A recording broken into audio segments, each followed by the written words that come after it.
Happy Monday. Well, by the time you see this, we ought to have the report from the Army Corps of Engineers about whether we should do anything with the breakwater. Now, we've only been talking about this for 20 years or so it might take a little longer. We'll talk about it some more. But I do think, unless I totally misread the Army Corps and all of the federal government kinds of things that are going on, I believe they're going to say, doesn't make any sense to mess with it. And I hope that that's the case. And here's why. We got enough problems as it is.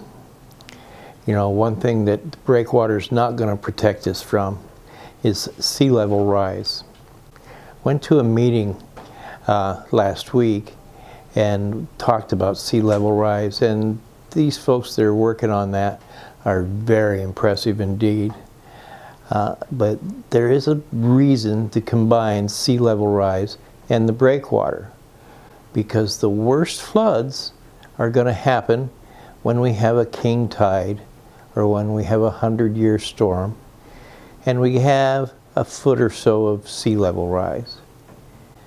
We'll be swimming around here in Belmont Shore. That's right, it's a fact. And I don't want to see that. You know, we're going to have to do something about dealing with sea level rise and being prepared to run away, to build everything on stilts. I don't know. But I do believe that we have to deal with the immediate, the next 10 years, the next 15 years. And for that, whether you like it or not, the breakwater is critical. The feds are not going to spend millions and millions of dollars to take it down. And the fact is, most of it's owned by the feds. You know, the city, Long Beach, in its infinite wisdom, decided to pay for this study, essentially. We didn't pay for the whole thing. There might have been $100,000 of gas money or something that the feds paid for, but that's all they paid for.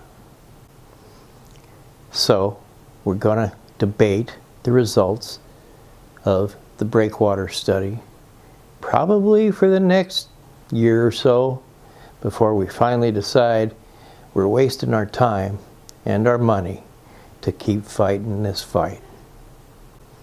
If you think that's the case, do what I did. Write about it. Write to your council people. They're the ones that decide where to spend the money. Thanks.